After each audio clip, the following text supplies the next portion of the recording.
Luka Dončić just torched the NBA's highest-scoring duo on national TV. But was it enough? Let's break it down. This is what a semi-healthy Luka looks like, carrying the load for his team with the Lakers down by 10.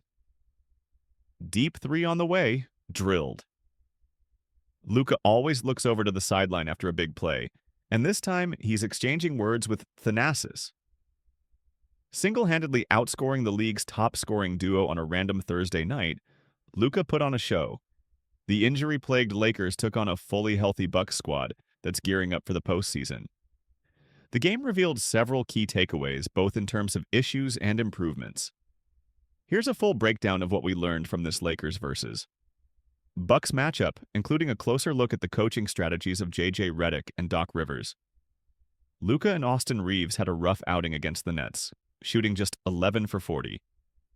Tonight, the challenge was even greater against Giannis Antetokounmpo and Damian Lillard, the NBA's highest-scoring duo.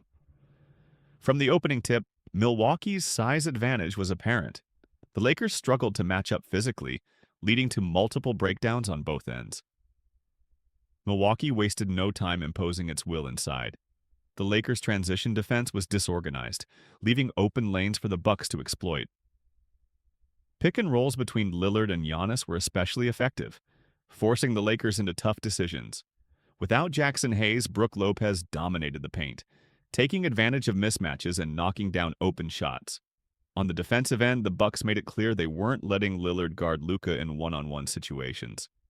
Instead, they switched bigger bodies onto him whenever possible. Milwaukee's drop coverage initially played into Luka's strengths, his favorite scheme to attack, but he adjusted, using his footwork to create space and hit step-back threes. Doc Rivers started with single coverage on Luka, a contrast to the heavy double teams from previous games. It worked briefly, but once Luka found his rhythm, the Bucks had to adjust. They threw extra defenders at him, but by that point, he was already rolling. Meanwhile, the Lakers' offense outside of Luka was struggling. Despite him generating open looks, teammates couldn't convert.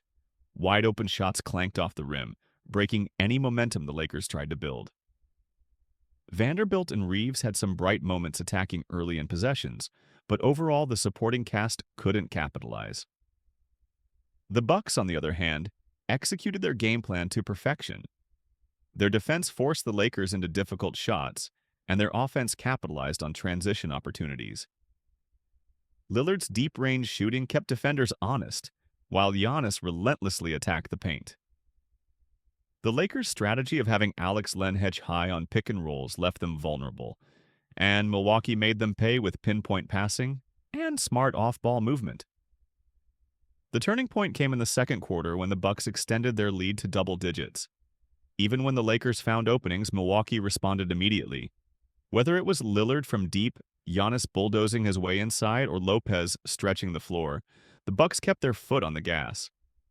In the third quarter, Rivers adjusted by assigning Kyle Kuzma to Luka instead of Reeves.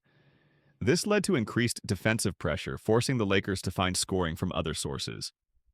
Milwaukee's mid-range attack, particularly from Giannis, was clicking. He consistently sought out mismatches, knocking down fadeaways over smaller defenders.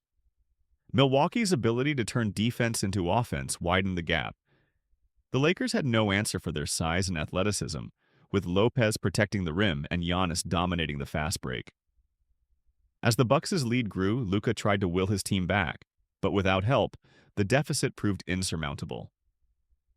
The fourth quarter saw brief surges from the Lakers, led by Reeves attacking off the dribble. However, every time they made a push, Lillard or Giannis responded. Costly turnovers by the Lakers sealed their fate, allowing the Bucks to cruise to a 20-point victory. Despite Luka's 40-point effort, it wasn't enough to overcome the sheer dominance of Milwaukee's frontcourt. This marks the Lakers' third straight loss, dropping them into a virtual tie for the fourth seed in the West with the Rockets. While the loss itself isn't alarming, what matters is the process. Despite the defeat, there were positive takeaways: improved defensive effort from Luka, better transition play, and moments of offensive cohesion. If they can build on those improvements, they'll be in a better position heading into the postseason.